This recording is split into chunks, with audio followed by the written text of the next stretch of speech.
This is us. Are we gonna be live? We are. We are, Yeah. but they don't. There's nobody else. There's nobody else. It's just us. Oh. There we go, Jeremy, nice picture. Normally, aren't we up there? Yeah. Video camera. Oh, It actually, yeah. Yeah. You are. Yes, there we are. You're right. Oh, we were there. We're back. Look, I don't listen. Put me in front of the piloting ship magazine. I'm like this. But that's See, not okay, I see her. everything. Or it's not. There we go. There he is. Jeremy's in large scale.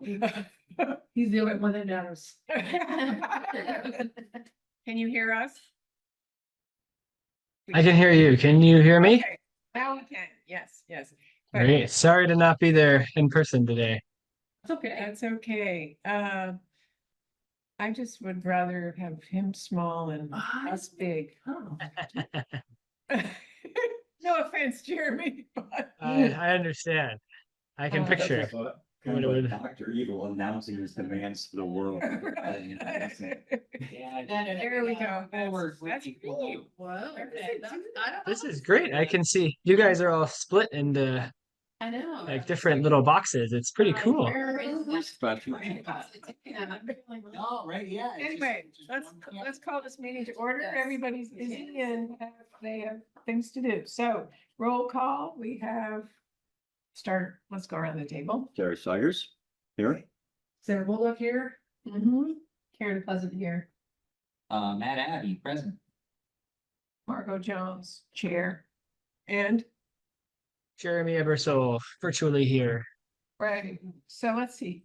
Can Karen be a full member tonight? I think so. I think so. Yeah, Yeah. so you can go. Great, Yeah. welcome. Okay, great, thank you. Approval of the July 3rd minutes. And those edits that I will make. Yeah. Yep. I'll entertain a motion for approval. All those in favor? Oh, that, well, I make the motion. Thank Okay, you make a motion, great. And somebody will second. Seconded. All right. All those in favor? Aye. Aye. Okay, thank you, Sarah, for as usual, high quality, very detailed minutes. Okay, under old business, first we have the Concord coach investigations. And Sarah was nice enough to print out facts, the coach facts that Tim had put together. These are on the email from Tim, Jeremy. Yeah, Got it. and the photographs were really beautiful. Oh my gosh, wouldn't it be nice to be able to trot that in a parade or something? That'd be nice. But so. I forget in his email, did he say he had, I have his email right here. okay, great. Do you want to report on this, Sarah, then? He attached a couple photos. He arranged for the president of the Hadley Farm Museum to visit the coach this last Monday, and he was impressed by its condition. He's putting together a contact list gleaned from his experience in reconditioning their coach, which is on exhibit. Tim says he'll get the list from this gentleman when he gets back. Apparently the guy said that the wheels of their coach were rebuilt by Amish carpenters in Pennsylvania, and that ours are not bad, but that the left rear wheel looks a bit askew. And Tim also mentioned that he found notes that said our coach's axle needs to be replaced, but didn't specify the front or the rear or what was wrong with it. And in person, their inspections on Monday, there were no obvious problems. He has feelers out in Concord, New Hampshire, but so far has gotten a little solid lead. But they have good connections with the DPW if needed. Well, I know that we talked about trying to get funding for a feasibility study from the Community Preservation Commission The pre-application just went live today. today. Sarah's our representative on that organization, on that board. So, and they're due by September, I think the 17th. I can 17th, get you a firm date, but it is gonna be September, mid-September. mid-September, yeah. Do we have enough go on to ask for money?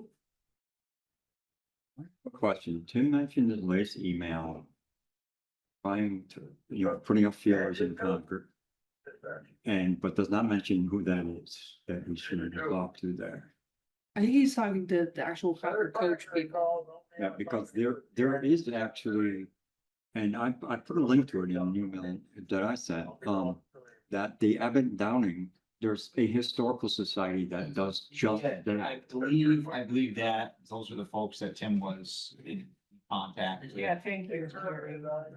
It's like they have coaches that you can get for an event. Yeah. So So they are maintaining coaches and they are clearly repairing them as needed, so. yeah, Tim did have contact information of a couple of those guys that were part of that exact society. Because they actually have coaches in service, that kind of seems like the guys we should keep talking to. Yeah. Right. Right now, we're looking for a feasibility study on the repairs, so if we find somebody to formally conduct that estimate and then find out how much it's gonna cost them to do the estimate, that should be enough, but we'd also, the thing is that the CPC wants to know, like, why? Right. Why, how, and if, for instance, we have like a $50,000 project.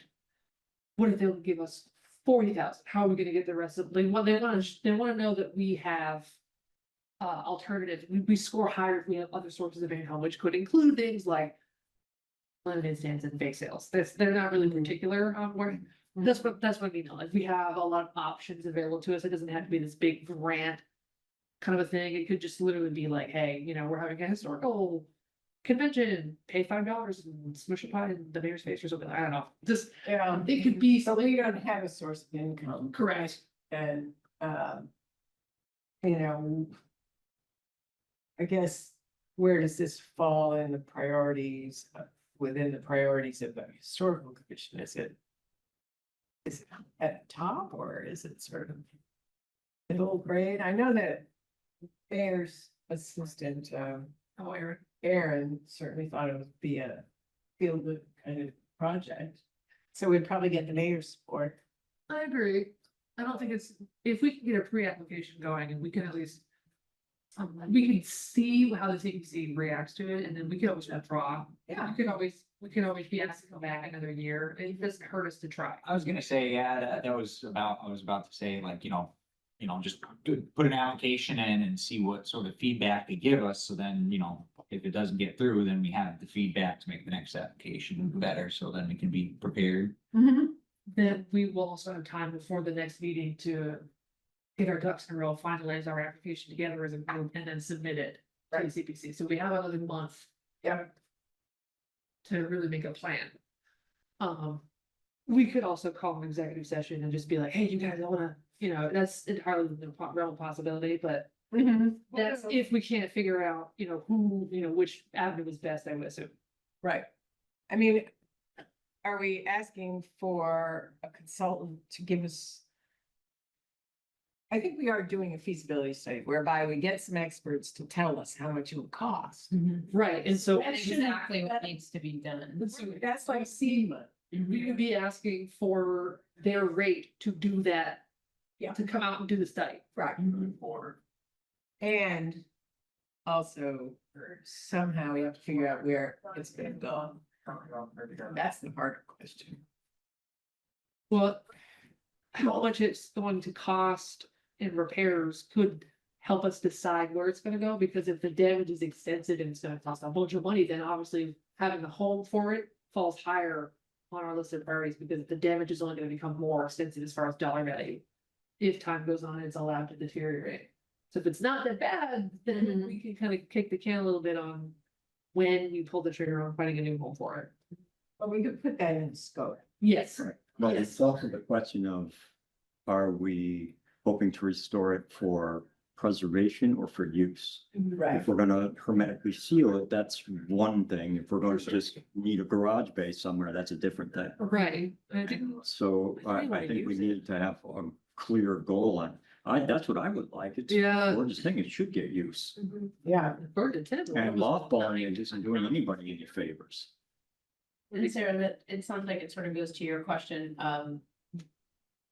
what is the purpose of asking for the money, not just a feasibility study, but then what is the long-term goal with this particular project? Well, and those kinds of questions are on the application, the pre-application, they're gonna ask you, you know, where are you getting your funding? Why do you wanna do this project? What are you gonna do if you don't get this money? And that's gonna be a big one, because if we can say, if we don't get this money, we're not gonna do the project. We're gonna score lower, but that doesn't eliminate us from the consideration. You know, and especially if they only ask for like, you know, $2,000, it's not compared to like the $250,000 total budget, it's kind of like chump change, like. Right. Which I'm not gonna say it's gonna get funded because it's so small, but it puts us like, okay, sure, we'll put some $2,000 for that, and then we'll give the $50,000 big fish. There, you know, it's entirely, it's not subjective, but there are reasons to make decisions and reasons not to make decisions. Yep. I would imagine we're in the $5,000 range. Yeah. You know, to get Will somebody they fund to- feasibility studies? I mean, is that, Well, let me look. does it need to be bricks and because mortar to qualify for the funding? I don't think so, because the housing commission, one of the new houses they're building, I think on Conway Street or something like that. They had a study done to survey the ground. And the CPC paid for that study. Okay. I think, yeah, that's important to Yeah, make sure we know it's within the realm of. Hopefully, that's a valid question. yeah. Pre-application. Yeah, I also don't know what their use is. I mean, do people usually come in with a proposal to like restore a fort in Boston Harbor? Or, you know, I don't know the scope they usually deal with. I don't know if this would be small potatoes or large potatoes to them. The CPC? Yes. Yeah, it depends, because some of there are a few members who are like, just don't preserve it just because it's old. Why do you? It really depends. No, we don't want to do that. We want to preserve it because it's cool. Because it's significant, that's. Oh, that's right. That was like, Like that. That's that was a right. key word. Talking about the Zion Church was significance. Right. We need those buzzwords. Yeah. Yeah. Significance. While Sarah's looking that up too, and these notes from Tim, there's one here about 1999, about the Agricultural Society donating money to restore the coach. And this note here, I don't know what the source is, at that time, the town established an account for money donated for that purpose. So I'm wondering, is that money still there? Yeah, it's still there. Where is it? And how much interest is Yeah, it? I mean, what's the interest rate on that account? Yeah, it's open funds for other people to donate. Yeah. Yeah. Right, are we sitting on, you know, $1 million?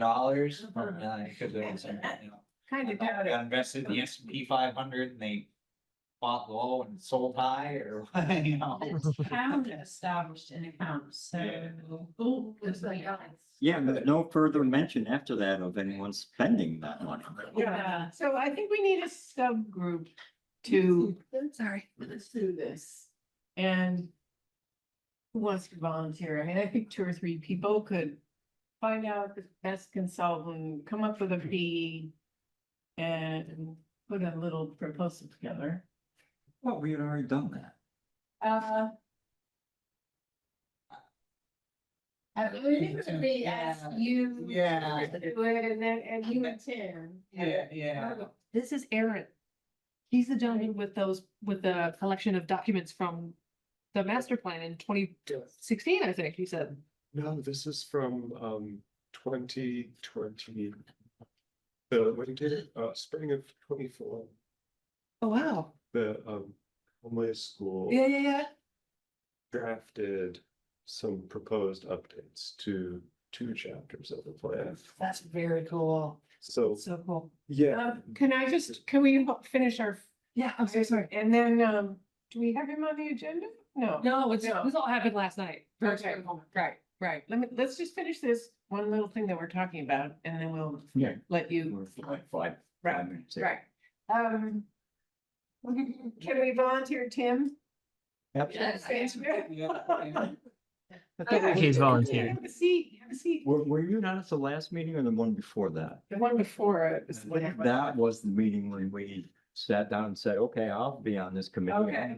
Yeah, was it Yeah. Tim and Doug? I was at that meeting. Yeah, Tim was chairing it, and I think that's when but didn't we come up with a group, a sub? Yeah, we came up with, it was me, Yeah. Doug, and I think I was on. it. you, and I think Tim. Okay, On it. He's Okay. already on it. We already yeah, volunteered. all right, so we've got a subcommittee and you guys will run with it and bring us a proposal for September. Because then I'm pretty, yeah, That works for me. yeah. That, okay with everybody? Yes. Yeah, great. Okay, we'll break for a minute and just, hello, Aaron and Margot. And Aaron, And Sarah invited you. Yeah, you had compiled a list of documents from when they were trying to redo some chapters of the master plan in the winter of 2024. Correct? Um, 2024. right, spring of 24. Okay. Right. So yeah, not exactly a list of documents. I don't know if any of you were there, but as part of this process, so I and two other students at the Conway School, drafted updates, proposed updates to the master plan. And as part of the process, we had a community engagement session at the Johns Center that was fairly well attended. I think there were about 80 people there. And we shared some of what we had been thinking. We gathered a lot of feedback. And one of the things that we asked people to do was to contribute to this timeline. So this timeline, I won't unroll all of it here, but it starts out, I think the first tick mark on it, that was partially a matter of practicality and partially, to be provocative. It starts out in colonial times or pre-colonial times. We knew that it would have to go before that, but we wanted something that would function in the session. And so then it goes through to, I think, 1800, 1900, 2000, something like that. And then on into 2050, it goes into the future a bit. And we just asked people to share their memories of or aspirations for city. And I thought it was a really neat thing as somebody who's not from here and who was just getting to know the area. I thought it was really neat to see everybody's thoughts. And so I've been keeping it. I didn't want to throw it away, but I also don't have anywhere for it myself. So I reached out and Sarah reached out to me, and I would love to convey it to you all for future interest if anybody has any. I think that would be super cool. Did you try Eric Torg in the planning department? I did not try him. We worked with him for this project. Yeah. So he might have a copy? That's why I thought maybe we would take hold of it and then Okay. we could give copies of it to interested people. Like the library might want a copy of it, maybe the historical society would want a copy of it. I think being part of the commission would be, that's kind of our responsibility, is to give this information to people who could really benefit from that. We have like a file cabinet that Eric keeps. Beyond that, we don't really have an archive. No, and then part of it would be for use in the next copy of the conservative room. Was my thought, Okay, and that we would keep it safe. all right. We can put it in the file cabinet. Well, the Historical Society is a library. Exactly, and I figured if we would start here and then we'd find a good municipal place for it. Because honestly, the information is gonna be super interesting to people like 100 years from now. Yeah, That was my thought and hope, kind of. I also have a copy of the work that we did. I think the team that we worked with, Eric, Nancy, and Mary, and Mary Chacon. Mary Chacon and Joan and Keen, they might also have one or two copies. But I have an extra one. This was our original draft. The ones that we gave out had Oh, that's so cool. corrected margins. In this one, the margins are on the wrong side on the left. And it may be one or two other little changes. But It's the resilience plan that got updated. I don't know if this ever made it into anything, but this is the work that we did. I haven't followed up at all. I don't know. Okay, well, I do think documenting it is important. You know, we can start from there and then we'll find a forever home. We'll find a forever home, not in a dusty file cabinet. But yeah, thank you so much for coming in. Honestly, going out of your way I appreciate it a lot. So Thank you for inviting me. yeah, anytime. Honestly, like I don't know where you're headed to, but if you find us, we're on Zoom. You can keep tabs on Greenfield that way. So, and best of luck on your next adventure. Thank you. yes, thank you. Thank you very much. Appreciate it. Sarah's gonna read it fully tonight. Oh, yeah, all right. And we're all gonna get an annotated bibliography. Okay. So next item officially on the agenda is, well, we should wait for Sarah to come back. I didn't even do the math on that account, but it's like it was taken on a commission before they established that account, then they established the account. To restore it and then radio silence. Yeah. Mhm. I wonder what did happen to it. Well, it could possibly still be there. Yeah, I'm on the tree committee, and the tree committee found some money that Berkshire Gas had given to the town in compensation for a lot of trees they tore down, to put in gas lines, and it was just sitting there. Nobody goes to this. So, in my experience, the world's full of random checks that got thrown in a drawer. yeah, yeah. Well, yeah, or pocket change you didn't think you had, or Yeah.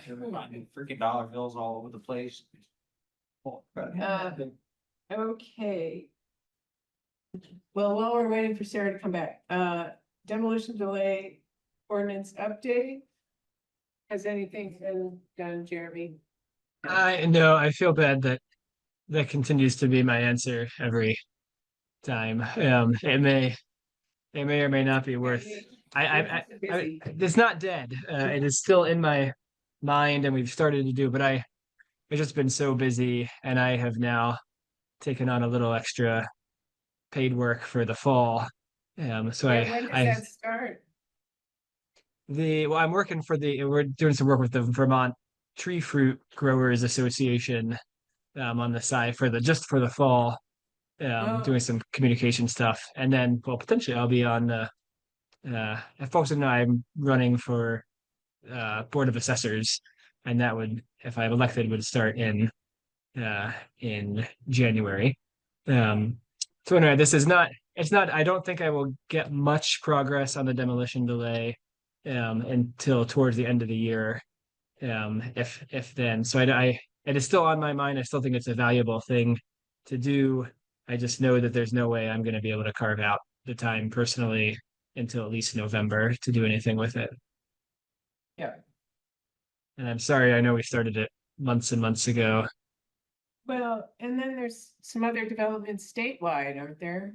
That they were gonna change the, Yeah, we talked about it at the last meeting briefly. It seems like I haven't heard any more murmurings about either of the various bills that were going through. The thing from the AIA that I mentioned that would kind of change what powers, it was going to make all demolition delays across the state follow a certain rubric. But it sounds like from the conversations that you had, Margot, I mean, it's dead. Nobody's heard anything about it. So I think that's a non-starter. There was another bill that wouldn't have affected demolition delays, but would have affected historic district commissions. And that one also seems to have lost any traction because the listservs where I've heard about all this, other preservation commissions, nothing's been said about any of them for over a month. So I don't think we have anything to worry about there, but it is just keep in our minds that we historic commission and how historic district commission specifically are in the crosshairs for bills that keep coming up here and there. So who knows if they'll come up again, Yeah. but Yeah, so it might not be worth becoming a historic district. City, whatever that's called.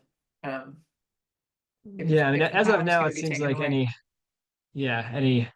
any changes, I think any changes would require, some big movements, but there are those who would like historic district commissions to have less influence than they do. Whether they'll ever gain any traction, I don't know. All right, well, why don't we put this under ongoing? I made a new category. I see ongoing. that. That sounds, We'll file it there, where we do have the historic district study subcommittee sitting, waiting for. Biding our time. motion. Right. Who knows? Okay, and we skipped over the historic database version 1. The only update is that we released version 1 to Eric and Mark Snow. His name is. Yeah, Mhm. the building inspector. And Yeah. I asked them for feedback and I got a bunch of crickets. So I think they said it was good information and then I was like, cool, let me know if there's any feedback and then I haven't heard anything, so. Well, Jeremy and I are the recipients of demolition permits, applications. And so far, they're not cross-referenced. Well, hey, So I'm gonna encourage the cross-reference. I'm gonna say, did you look at the database? good. See if they say yes, because.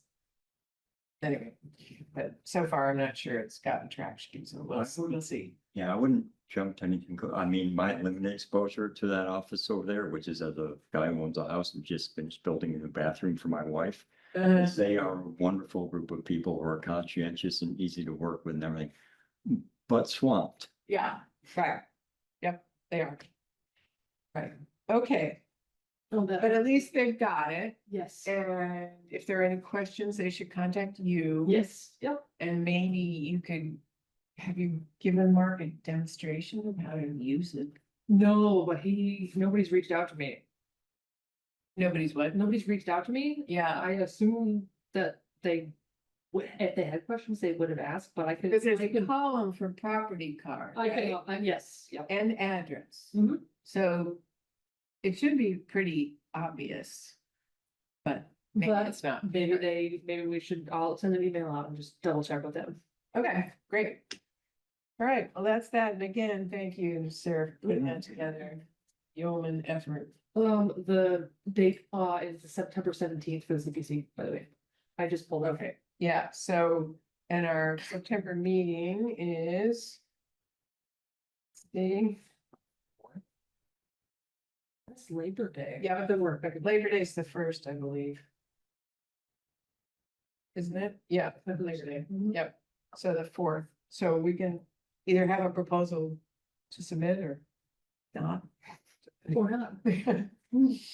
Okay, so that was old business, new business. Here's a good one. The building inspector, emailed us and said that demolition was taking place at 75 Washington Street without authorization. 77, yeah, 77. And in fact, when I looked it up, it is in a historic district. It's in the Washington Street, Deerfield Street district, I think it is, yeah. So and whether it was contributing or not, I forget. I don't think that's a national register district. It's not a national register, so it doesn't, It doesn't- so it doesn't matter. Anyway, I went by and looked at it, and I think Jeremy did too. And by that, I mean, it was in rough Oh, is that the shape. one that was like half a house that you sent emails of? No, I have pictures. It's one of those little workers' cottages and it's sort of up on the hill. Yeah, maybe you get a picture of it. Anyway, it was in very, very bad shape. They demolished half of it.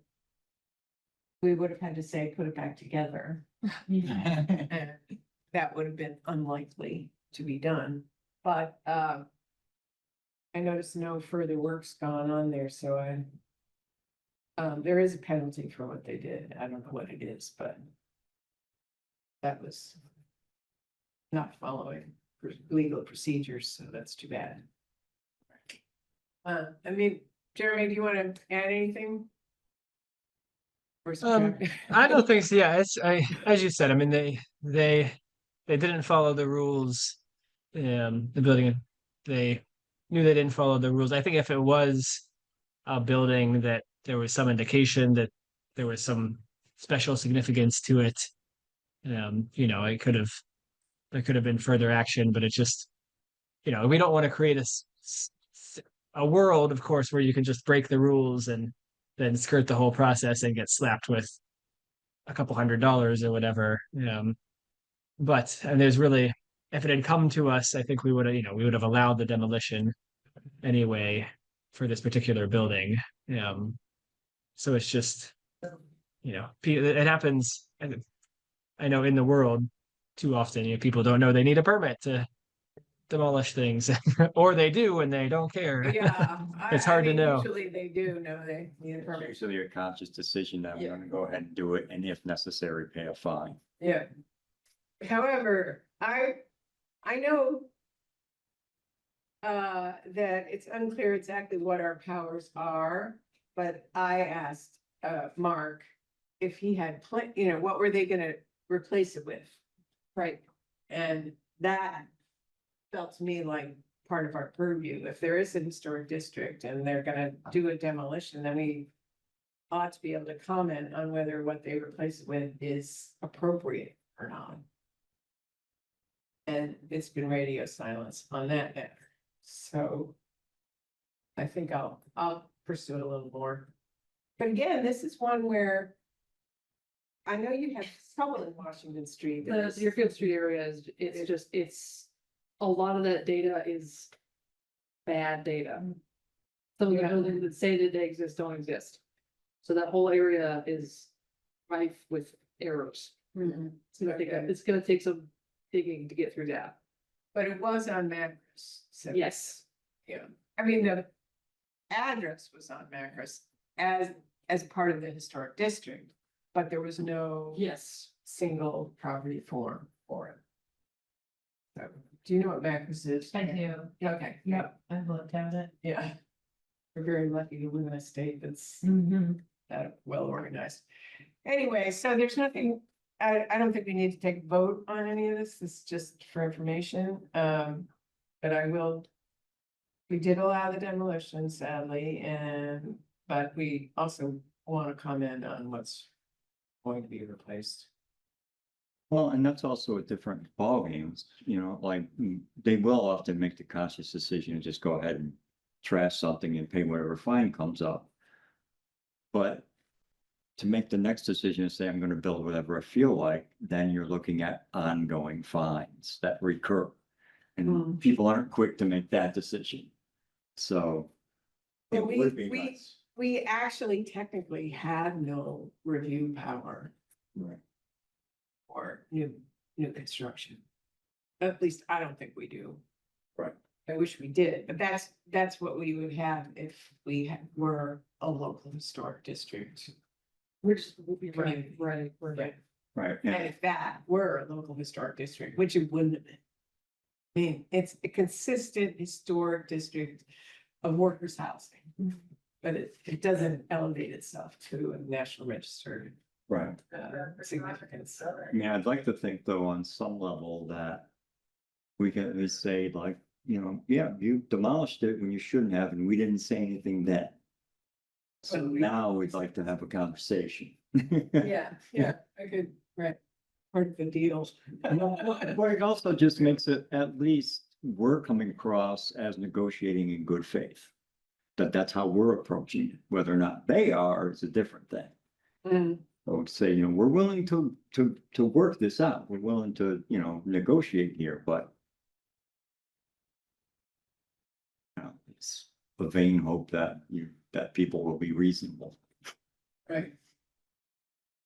Okay, so that's that item. I don't think, there was another garage attached to a house on Petty Plain Road that just came through and was a historic building and it's fine.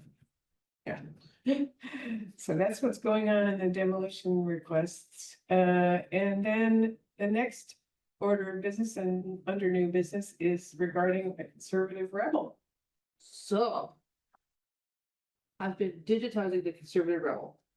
And I got the okay from the mayor and from the city solicitors.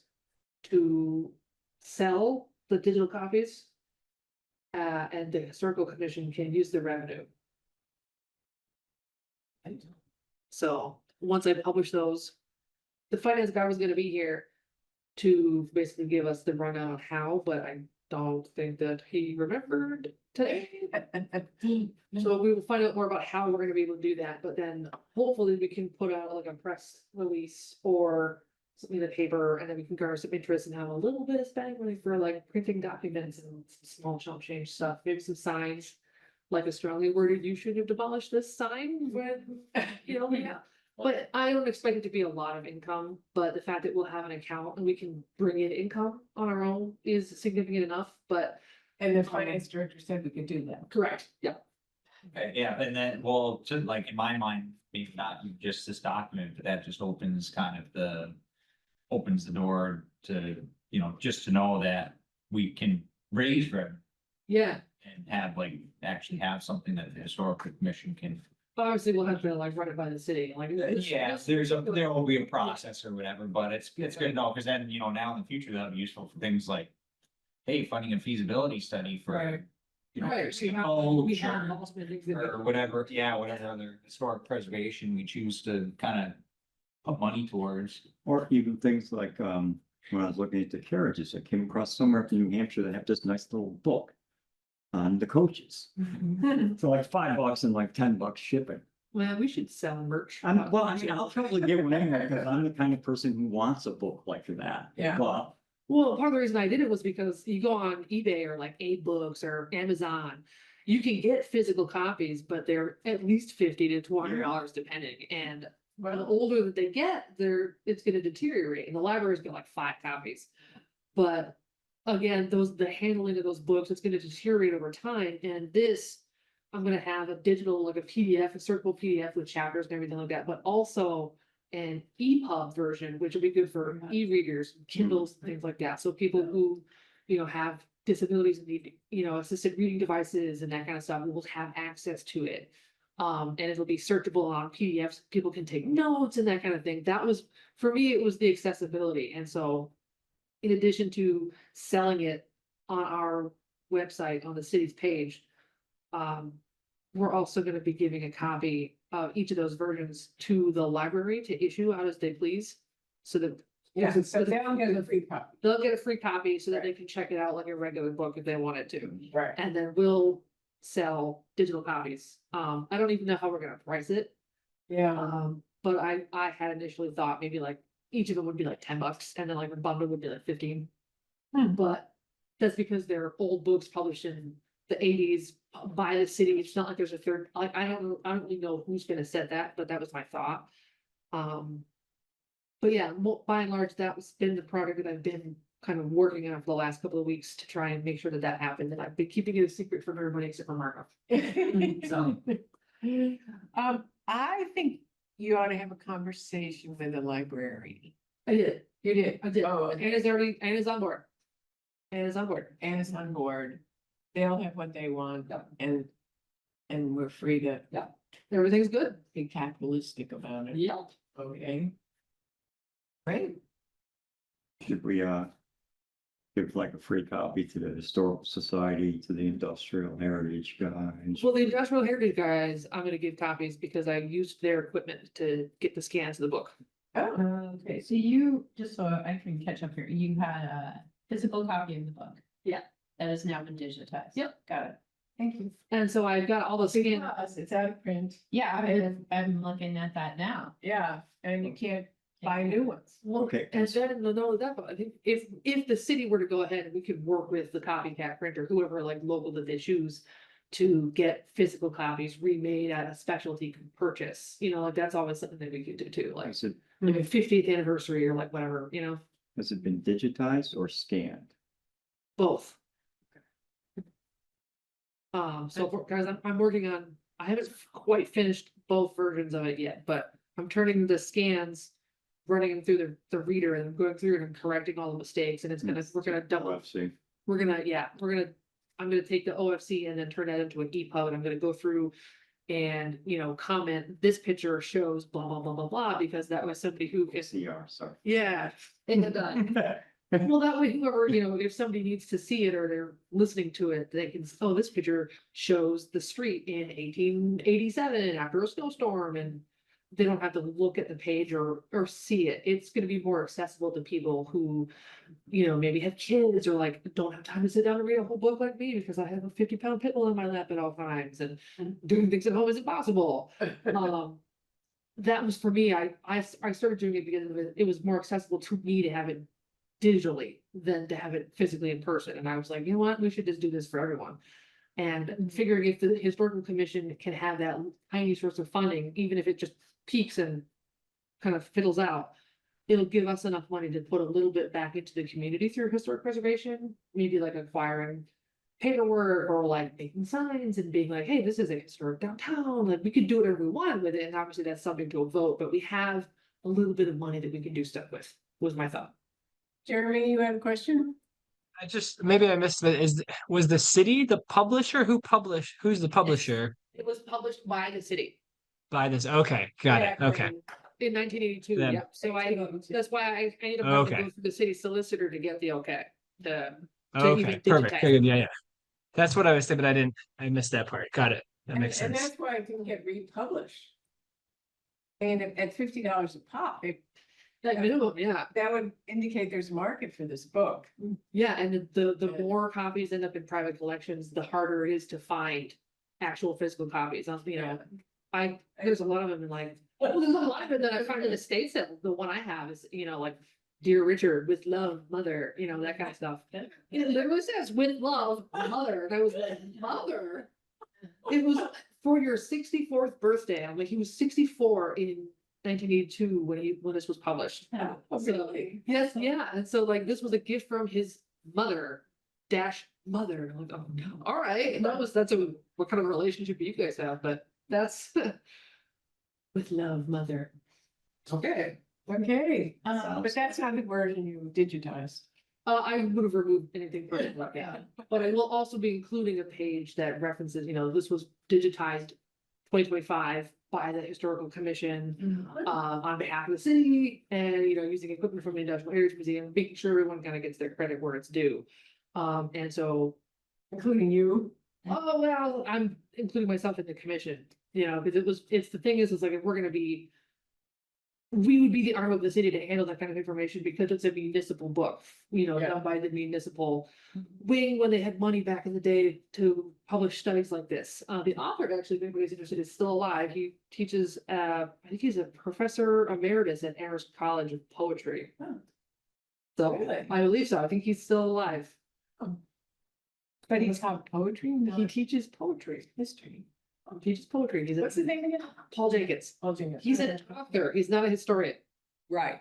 So, Yeah. and like, that was part of the reason why I jumped on this, was because if the historical commission at any point is going to help preserve this book and then maybe publish a new book, especially where the country right now is at such a tumultuous kind of crossroads, then this information, even if we don't keep it, is important for us to have and to know about and to know how people really feel about where the places, where we live is going and how we can best serve the community to preserve things in the future, was kind of my thought, so. Right, there's also like the 4-volume history of Greenfield. Yeah, that- yeah, which is dry as. Oh, yes, those things always are. Every town in New Yeah. England has one of those. Right. But, and that's the thing too, I also suggested that the city clerks, remember how, I don't know if we were involved with that, but they applied for book rebindings for some of the Yeah, downstairs. right. I suggested that they submit a CPC application to get digitizing equipment on their own. Because then they could use volunteer hours to digitize some of those desperately needed records.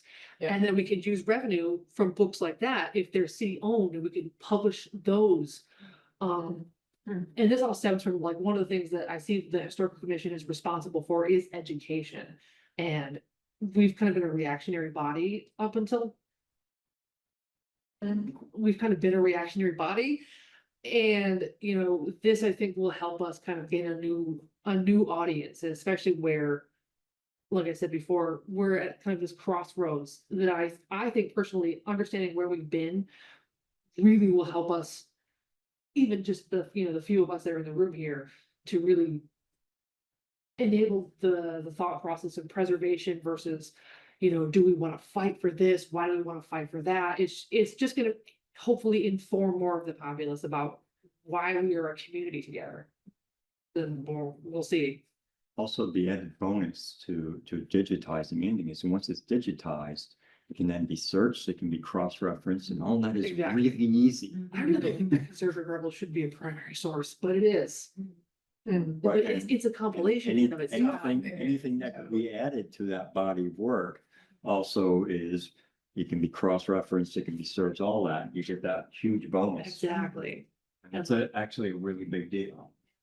I'm hoping that this will be helpful to a lot of people, and it starts with us publishing it, you know, in like 10-15 bucks at a time will be fantastic, you know, because all the paper that we use and stuff like that, it's like, you never know what we're gonna need and what will be helpful. So, Yeah. especially where we're trying to garner our reputation more positively, as opposed to being perceived as like this obstructionist body, where we can actually put ourselves out there by having a little bit of signage on Main Street, you know, little plastic signs with little sticks, but nonetheless, nothing expensive and extravagant, but that's, anyway, I can go on forever, that's why I'm ready. You guys wanted to do that Yeah, a long time, and not plastic signs, he wants to do real. real metal signs. Yeah. We could start, we can. We have some Yeah, buildings, and Well, and also, if we can throw a little money at the county fair, so our name gets on the program, so just so that we're out there a little bit more. yeah, true story. So that people go to the fair, see our name and think a little bit better of us, if they happen to think about us at all. Yeah, one of the things I find I hear most often, having done the whole running for city council thing, is like, there's a lot of confusion about who to talk to within the city, and like the reputation that we have as you know, anti-progress is not helping. And people are gonna wanna stay away, so if we can just show that we're not this secretive, Far hooded progress body. has gotten us. You know, like, at the end of the day, we're all people, and we're all trying to do the right thing by our own measure. You know, it's one of those things where it's like, if we can humanize the commission and not be this mysterious force, people may actually come to us that didn't know that we even existed before. So, but anyway, that's, I can go on forever. That's why I'm running for city council, but I can talk, so. And what is the timeline for you having this all digitized? Is So I can readily read it. available? Oh, there's that. But I was thinking about something else. I'm almost done with the first copy, and then the thing is, like, I've got a couple pages that the black and white images, the scanner thought those were horrific. So I'm gonna go through and I'm gonna correct those pages, and then after that, it should be a simple process of running it through a text reader and then just kind of going through and verifying everything, so it should be next week or two. Oh, wow, that fast. I was thinking like. Um, a few months, Oh, no, I actually have it right here on my computer. I could totally give you what I have, but no, it should be a couple weeks. I don't wanna wait too long, because if you wait, then people forget. Right. I was hoping that the finance guy, he said he was gonna be here. I went and I opened his office door and I knocked and was like, hello, I'm from the historical commission. And he was like, what are you doing here? He's a very nice guy. But when I went and talked to him, he said he was gonna be here, and because I brought up, I was like, cool, you said that we could, but you didn't tell us how. So that's gonna be something that I'm gonna be poking and prodding a little bit over the next I'll probably send an email out tomorrow, and then if I don't hear back from one, I'm gonna start getting on them, because it'll be great if we have digital copies, but it would be worse if we have them and then can't do anything with them. right, Right. and where do we let people know that they fit? The city has a new social media manager, so we can tell people on Facebook, and we could also get a press release made, and Yeah. we could have Anthony write something about it in the paper. Uh-huh. And we could And well, if you'll do that, I think we might have to publish it, it might cost money, but maybe it will give us a little bit of bone for that, but ultimately, I would think you would, that'd be public interest, you Mhm. know? yeah, so definitely the Facebook thing would be huge. So Sarah, you're exempt from working on the Concord coach. Yeah. Committee, 'cause you are I busy. think you have a lot. And it's really exciting that you're doing that. Yeah, it's great. Just one of the marketing things I was thinking about, since we're in America 250, like somehow doing a local bent on Ooh, the America is celebrating a huge birthday and for the next, I just looked it up. It's now until technically the official celebration of America 250 started Memorial Day until next 4th of July. oh, so we're right on schedule. We're right in there. So I don't know. I don't know if there's anything, just if the town's gonna promote anything, but certainly there could be something connected there. There's not enough history celebration in the town, I will say. Like, I'll go down to like Hadley and, they've got signs. I took pictures of the signs to find out who the vendor was and everything.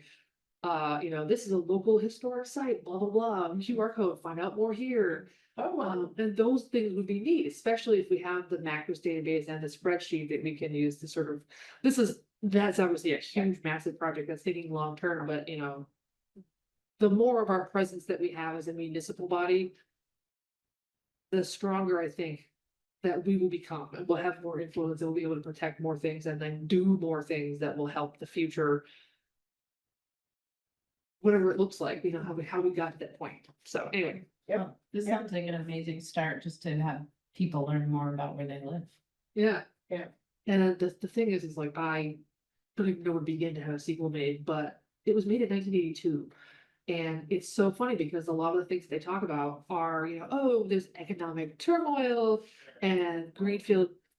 It's always been this kind of like a weird purple as far as like the political demographic, and it's still true today. Yeah. And so even though it's over 50 years old, I think that people will find community that I think we sorely need right now. So I think it's part of the push for that Concord coach was to have like a rallying point for this, for the area, but hopefully it'll be good. great. Okay, well, that's it for the agenda. Any other items? I do wanna make sure we just don't forget about GTD plant number 2. Because there hasn't been a ton of activity there, as far as I know. I think they did some environmental cleanup.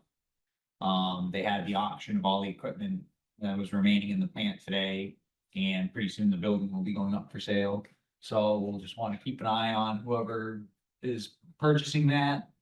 Sanderson Street. Yeah, Sanderson Street. So we just want to make sure that, if any demolition happens there, that we are well aware of that. I'm trying my best to keep tabs on it and keep in Okay. contact with Okay. folks that, that are still working there.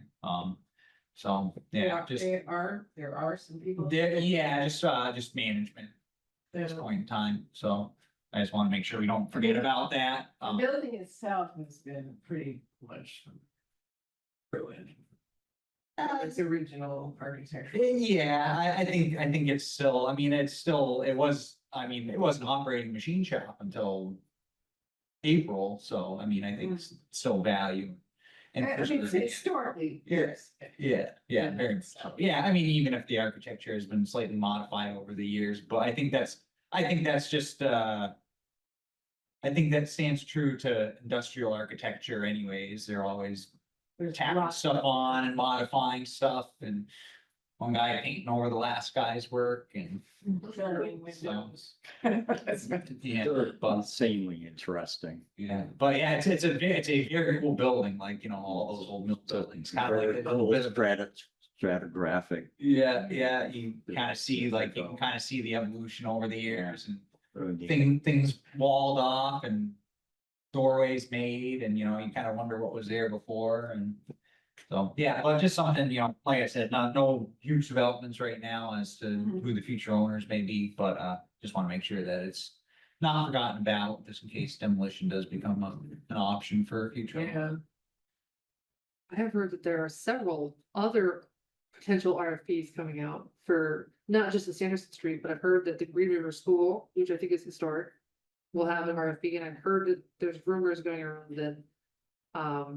The bank on Bank Road, it probably has some. Yeah, but this is privately owned building, so there's no RFP process, like, Oh, it's just gonna be it's just gonna be a private sale to. Is it, I didn't know if the city was gonna take possession of it. No, no, Continental just owns it, unless they plan to just abandon it, but I think they're gonna try to, as far as I know, they're gonna try to sell it, so.